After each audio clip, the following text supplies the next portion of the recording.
once again, time for the morning briefing for Sunday, the 26th.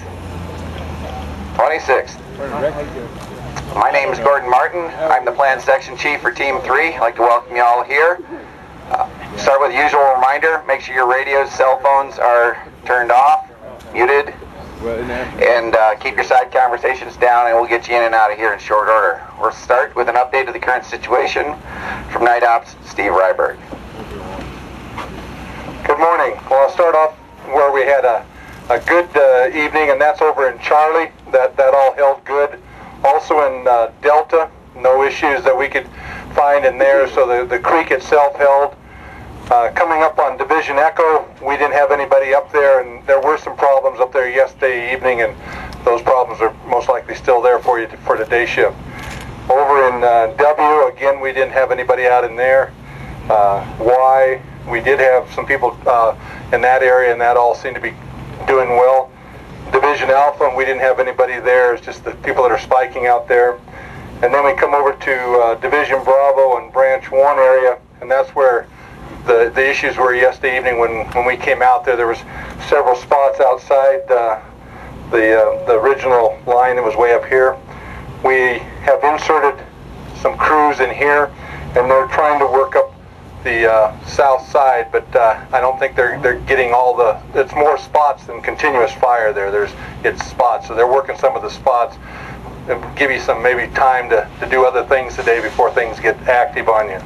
But that was where the issues were, but the way it was when you folks left yesterday evening, that's how it stayed. It didn't grow any per se during the evening hours. The winds died off, the humidities came up better than what they predicted, and so things stayed fairly well in place, but they were already outside the lines. Any questions? Okay. Okay, a quick announcement. If we have any of the transport operators that are parked down there, you need to go back to your vehicles. They're blocking the access to ground support.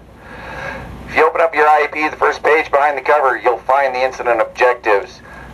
I think most of us have been here for a while. I'm not going to go over them in detail. They're posted up here. They're here for you to read. I'll just remind you, as always, firefighter and public safety are our #1 concerns. The page behind that, or actually the 2 pages behind that, are our organizational assignment list. If you have any issues, problems, concerns, see us. We'll help you out. Page behind that is the weather, and that's our incident meteorologist, Rob Balfour. Okay, there is a red flag warning again for today. That means that the RH will be below 15%. The winds will be gusting over 25 miles an hour for at least 3 hours. Now, right now, the winds are slightly above the ridge tops. At 9,500 feet, they're 20 to 30 miles an hour. Right up here on Baldy, they're only showing about 15. I expect by about 8 o'clock this morning, they'll start to be gusting over 40 miles an hour up there.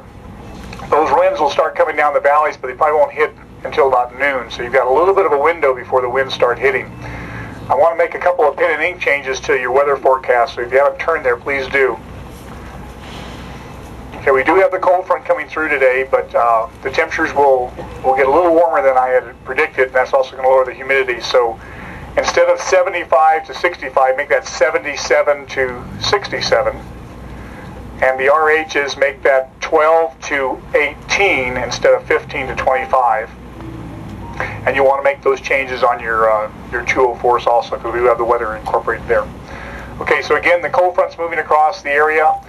Should get through us by the evening hours. Winds will shift around the northwest and drop off. But we will get a wind increase, and look for that late mornings in the valleys, and by around 8 o'clock, so by the time you get out there, it'll already start blowing on the ridge tops. Y'all have a safe day out there, and we'll see you when you get back. Okay, fire behavior, Mike Powell. Okay, today's going to be a pretty active fire day. We got a lot of decent fire activity out here. Expect that to continue. A few specifics on this thing. We do expect fairly significant crown runs. Do expect long-range spotting. Yesterday they were getting spotting 1.5 to 2 miles out in front of the main fire. So if you start thinking about that, just a couple spotting events really moves this a big distance. The rates of spread in some of this timber field, the crown runs, probably going about 2 miles per hour. Okay, rates of spread in the sage grass will be going about 2 miles per hour. So this is pretty significant fire spread. Like I say, we do have high winds. We do have really dry conditions out there. in my mind, it's a real heads-up situation. Make sure people, know their safety routes and escape routes, and communications between people are real clear. It's a big concern of mine today. As we start moving around the fire, like I say, this is kind of our big problem area. Like I say, we got west winds pushing it. It's really good. There are some good things that are happening. Got the west winds pushing it. We started moving into some more sage fields, quite a bit more sage fields, so hopefully the spotting gets a little bit less, but we still can get spotting out of those sage fields. I kind of expect this actually to stay high up on this ridge. It's not going to really want to push down into the valley a whole lot. But think about what happens down in those valleys. You get a lot of shifty winds, got a lot of eddies and stuff like that. So if we do get spotting, there definitely is possibility for spots to come down low. So that's a big heads up down there. If we start moving around this thing, down in here in Division Bravo, this thing has been kind of flanking across the hillside. Do expect some uphill runs to come out of that eastern flank of that thing. Should be fairly active, same sort of thing. Really keep heads up for eddies and stuff like that. There can be spotting clear back across this side of the hill. I did have a minor slop over in this area yesterday, so our burnouts that we had yesterday aren't totally secure at this point in time. There's a lot of unburned pockets of heat up here. Like I say, the winds are pushing it down there, so there definitely is still a possibility for spotting it, like I say, in this area.